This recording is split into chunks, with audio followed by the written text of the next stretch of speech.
Hey kids, my name is Scott Gilbert. I'm a wildlife biologist with the United States Department of Agriculture Wildlife Services. I work here in Washington at SeaTac in the Renton airports trying to keep birds from hitting planes.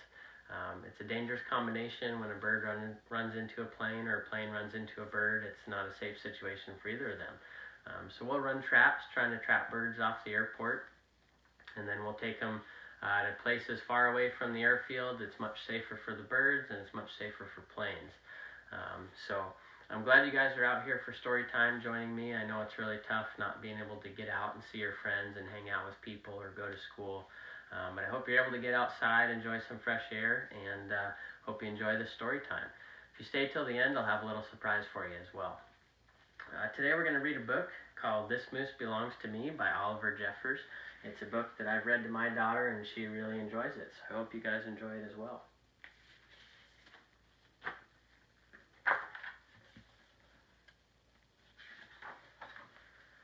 This Moose Belongs to Me by Oliver Jeffers.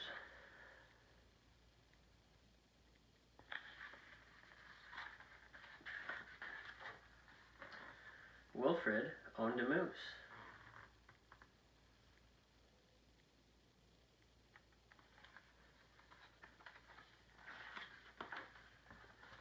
He hadn't always owned a moose. The moose came to him a while ago and he just knew that it was meant to be his. He thought he would call him Marcel.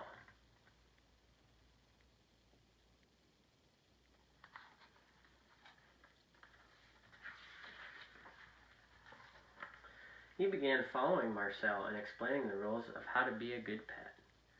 Much of the time it seemed as though the moose wasn't listening, but Wilfred knew he was. Mostly because he followed Rule 4 very well, not making too much noise while Wilfred plays his record collection.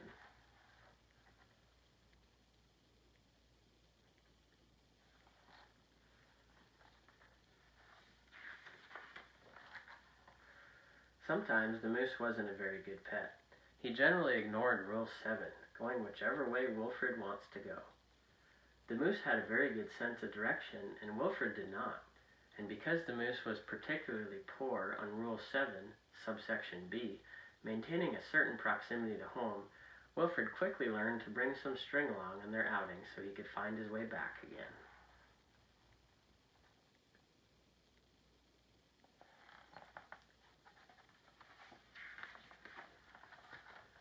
Sometimes the moose was an excellent pet. He had no trouble with Rule 11, providing shelter from the rain. Or Rule 16, knocking down things that are out of Wilfred's reach. Good work.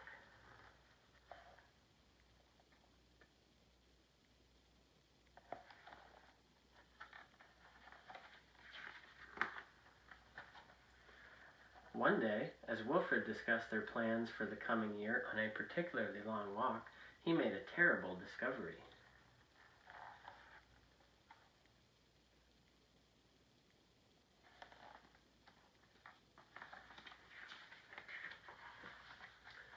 Someone else thought she owned the moose. "Rodrigo, you're back!" Wilfred was dumbstruck.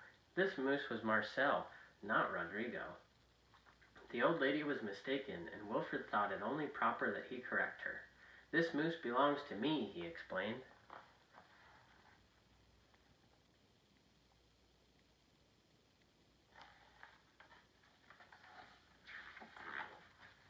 And to prove it, he called Marcel. "Heel." But the moose did not respond. He seemed more interested in the old lady. Good Rodrigo.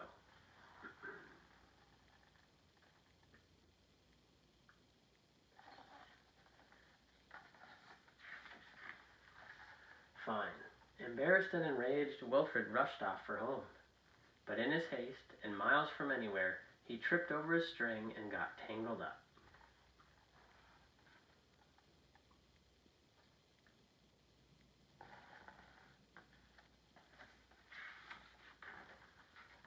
And there he lay.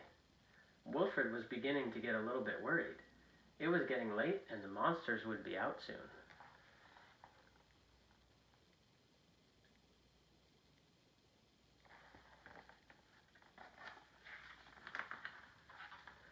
He had just ruled out the last of his options. when along came the moose.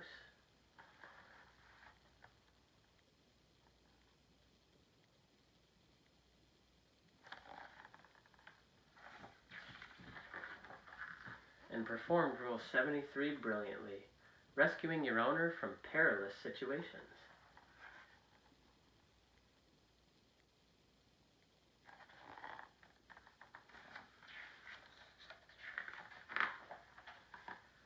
All was forgiven, and perhaps, Wilfred admitted, he'd never really owned the moose anyway.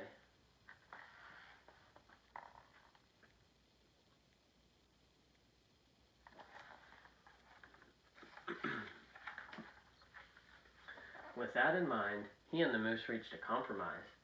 The moose would agree to all of Wilfred's rules.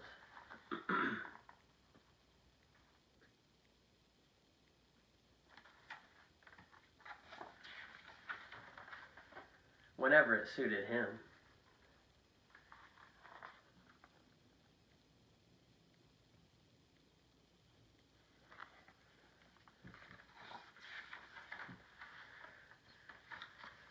Dominic, you're back, and you brought me an apple.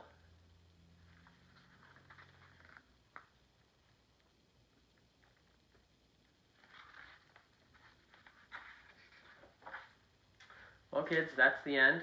I hope you'd enjoy this book as much as I enjoyed it. And like I said, I have a surprise for you at the end. So for those of you who don't know, moose drop their antlers every year in the winter, and then in the spring they start to grow them back again.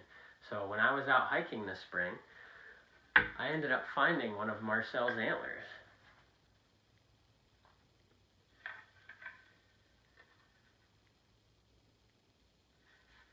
And this is where they grow off the skull, and where they shed them every year. So next year, Marcel is going to grow another set of antlers.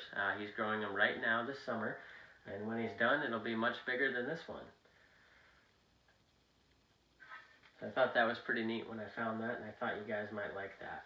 So, thanks for coming out. I really appreciate you joining me on this story time, and I hope you enjoyed it as much as I did.